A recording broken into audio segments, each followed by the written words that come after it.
In an ancient secret realm, within dark caverns beneath vast stone arches that opened toward the sky and distant peaks, Xinghong Chuan was busily recording inscriptions. As she copied, she sighed in awe. The arcane arts carved into the walls seemed incredibly profound. Delighted, she exclaimed, "If I bring this back to my husband, he will surely be overjoyed." Turning to Han Ju's incarnation, she whispered softly, "I wonder if my husband can hear the intent of my heart." Suddenly, the sound of approaching footsteps echoed through the cave. Her expression turned cautious as she glanced about. Emerging from the shadows was Wu Dao, his presence steeped in gloom. His lifeless eyes swept over her.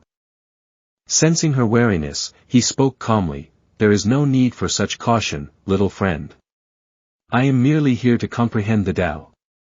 With that, he casually placed his hand upon the stone wall, ignoring her entirely, yet suspicion lingered in Xinghong Chuan's heart.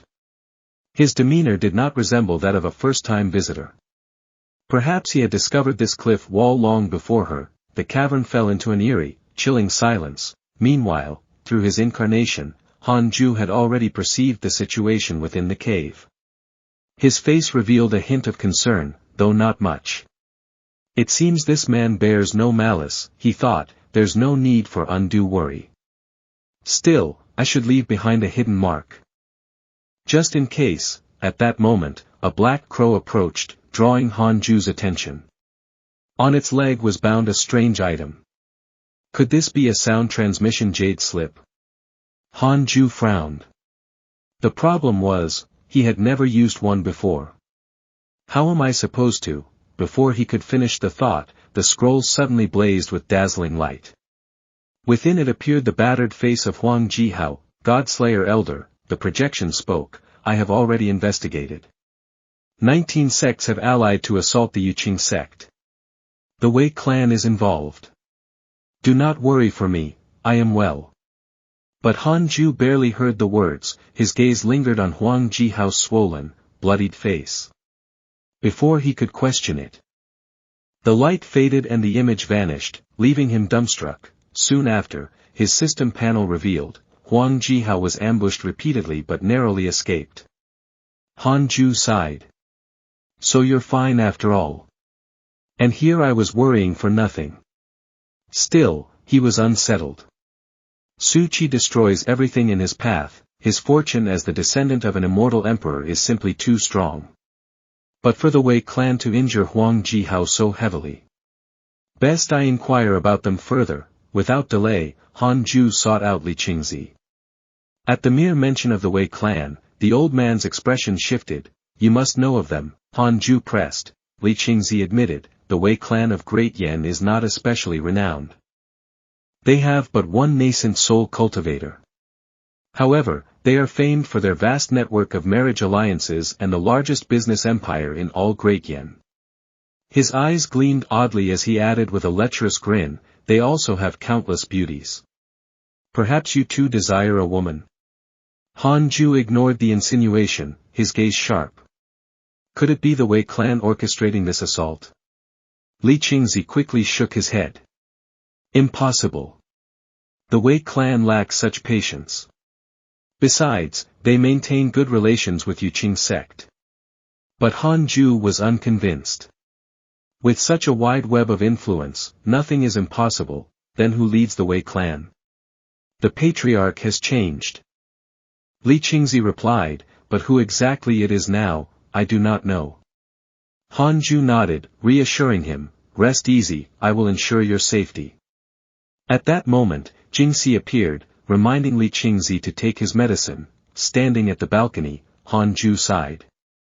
Old grudges remain unsettled, yet new enmities arise. If only I knew who pulled the strings, I would have already avenged myself. This humiliation I cannot swallow. His eyes grew cold. Very well. If I cannot find the true culprit, I shall vent my rage upon Xiao A and Li Qianlong. Last week I cursed Xiao A. Now, it is Li Qianlong's turn. His expression twisted, losing its humanity, anticipation gleaming in his eyes. Within a secret chamber, Li Qianlong's years of painstaking cultivation finally bore fruit. He was on the verge of breakthrough. Elation surged in his heart. Once I succeed, my chances of fulfilling my grand design will rise immensely, but then, his body froze. A sharp pain erupted within. Blood burst from his lips as a violent cough racked him. No. I was so close. He roared in agony, despair clouding his eyes. At this rate, how long before I can topple Yuqing's sect? Gritting his teeth, he forced himself calm. No matter. The time is near. I must follow the plan. With that, he descended into a shadowy stairwell. Elsewhere, within a magnificent city, a raucous banquet was underway. The hall roared with laughter and music. When Li Qianlong arrived, they quickly inquired about his cultivation, some even dragging him into the revelry. Oblivious to his darkened face. Taking advantage of the gathering, Li Qianlong announced solemnly, "This time, with the Wei clan, we have paid a great price. But the purpose is to invite a void amalgamation cultivator to utterly annihilate Yuqing's sect." Murmurs of doubt rippled through the crowd. He pressed on, "We have already scouted Yuqing's sect. Their ancestor, true person Jioding, has gone on a long voyage. Now their strongest is merely God-slayer elder." His gaze hardened. "Fellow Taoists, will you not join me in eradicating them?" The room grew deathly silent. None fully trusted his words. Seeing this, he reassured, "That senior will depart after fulfilling the task. Once Yuqing's sect is destroyed, the Wei clan only seeks their secret realm, and will not contest anything else." Convinced at last, the gathered cultivators agreed, their earlier suspicions melting away. Outwardly, Li Qianlong smiled. Inwardly, he plotted viciously, "Once Yuqing's sect is gone, I shall have that senior wipe out all of you as well." But as his schemes unfolded, pain suddenly racked him again. Blood gushed from his mouth like a spring. He howled inwardly, "Who is toying with me?" Far away, Han Ju remained oblivious, only murmuring blankly. Still no response. Another lonely curse, perhaps. In the blink of an eye, 3 years passed. During this time, Han Ju's friends all went through different ordeals. Some fell into the demonic path, others were constantly attacked. Only Su Qi was fortunate enough to encounter an opportunity that allowed him to comprehend a divine ability. At the second layer of the void amalgamation realm, he was greatly surprised. Zhu Fan had also fallen into the demonic path. Could this be the traditional lightning tribulation of the heavenly thunder peak? The peak master was unreliable, the disciples suffered. Truly the Yuyo branch was better after all. Suddenly, Chaos Heavenly Dog appeared and called out to him. It turned out that, after staying here for so long, it felt stifled and wanted to go out to temper itself. Han Ju immediately refused. "You are a divine beast. If your identity is exposed, others will covet you. Moreover, if you're not within the Yuqing sect, it will be very difficult for me to save you." Yet Chaos Heavenly Dog pleaded earnestly, "But I feel there's some great fortune waiting for me outside." Faced with its persistence, Han Ju asked again, "Have you really thought this through? Once you're attacked, be it by the righteous or the demonic path, I will not intervene."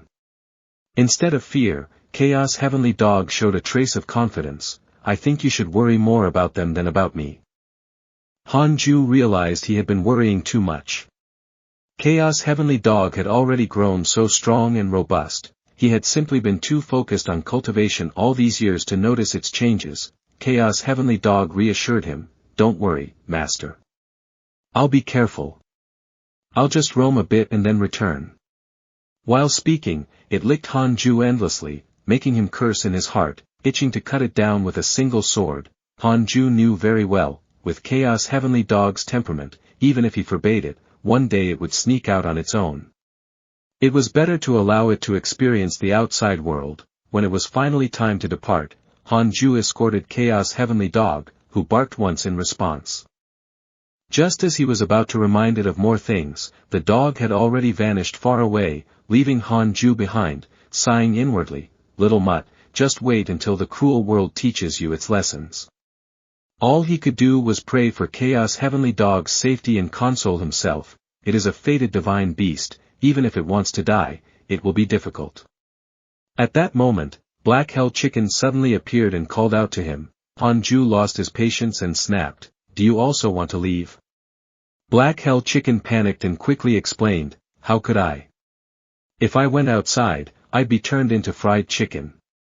Embarrassed, it admitted, "I came to ask, Master. Could you teach me to cultivate? Or at least grant me some life-preserving techniques?" Han Ju remembered that this chicken did possess a natal cultivation method, but lacked divine abilities. He decided it was time to pass down some skills. His eyes lit up with anticipation. "Let's begin with Heaven and Earth Dharma Idol," he thought to himself. This was the perfect chance to prove that bitter seclusion could be just as effective as adventuring outside. Black Hell Chicken was delighted, secretly cursing Chaos Heavenly Dog. "Damn mutt, didn't expect this, did you? The moment you leave, I'm learning divine abilities from Master. Next time we meet, I'll bash your head in." Meanwhile, in a bustling town, Suchi walked through the crowd with a contemplative expression. He wondered whether, over these years, he had been cursed with bad luck or blessed with fortune. His life had been full of ups and downs. Once, the daughter of a wealthy family coveted his looks, and as a result, her entire household was struck by a plague. Only Suchi miraculously survived. Another time, he was hunted by demonic cultivators, cut at from all sides, and only by exhausting every ounce of strength did he barely escape with his life. Yet fate led him straight into the lair of a legendary beast, where the demonic cultivators were instantly slain. Fortune seemed to follow him everywhere, every place he went carried trials of life and death, yet each time he survived, turning peril into safety. But those around him were never as lucky. He had witnessed too much suffering among the common people, his sense of helplessness growing heavier by the day. In the end, he could only sigh, "In this world, we are far too fragile." Perhaps the outcome of a mission isn't as important as the journey itself. Only by experiencing all the pains of the mortal world can I truly understand Master's teachings. Lost in thought, he accidentally bumped into the chest of a woman. She instantly shrieked, "Are you so crazed with lust that you throw yourself on me?" Panicked, Suchi hurried to apologize, but it was already too late. The woman refused to forgive. "I've been defiled like this, who will marry me now?" Ignoring his desperate explanations, she furiously drew her sword, her reason consumed by anger. She lunged at Suchi without hesitation, screaming, "Go die!" Suchi froze in terror, unable to react in time, but once again, fortune favored him. The woman suddenly slipped on a banana peel and crashed to the ground, the sound echoing through the entire town. Suchi let out a long breath of relief and slipped away quietly. "It must be Master watching over me. Otherwise, how could I be so lucky?" As expected of Master. Elsewhere, Li Qianlong had already reached the Yuqing sect. With a smug expression, he sneered, surprised, "Yuqing sect? I've come for you." He turned to Wei Yuan and asked, "Senior, what's the situation?" Wei Yuan frowned, "I just probed with my divine sense. There's only one soul transformation cultivator within Yuqing sect, and he seems injured." Li Qianlong's eyes gleamed sinisterly, "Perfect. The Godslayer Elder is wounded." Wei Yuan raised an eyebrow, "You invited me here just to deal with such a weak sect." Qianlong bowed respectfully, "Better safe than sorry. I'll trouble you later, Senior." With his dignified bearing, Wei Yuan simply said, "A bunch of rabble. Nothing more than a trifle." Backed by Wei Yuan, Li Qianlong roared, "Charge! Whoever kills the first disciple of Yuqing sect will be heavily rewarded."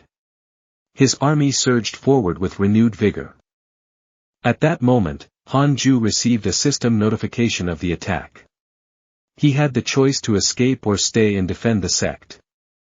Without hesitation, he chose to defend. His eyes turned sharp as blades. Wei Yuan, first layer of the Void Amalgamation Realm, from Western Abyss Province, Vice Sect Master of the Nine Dragon Sect.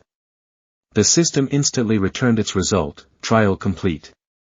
Target defeated. Time taken, 3 seconds.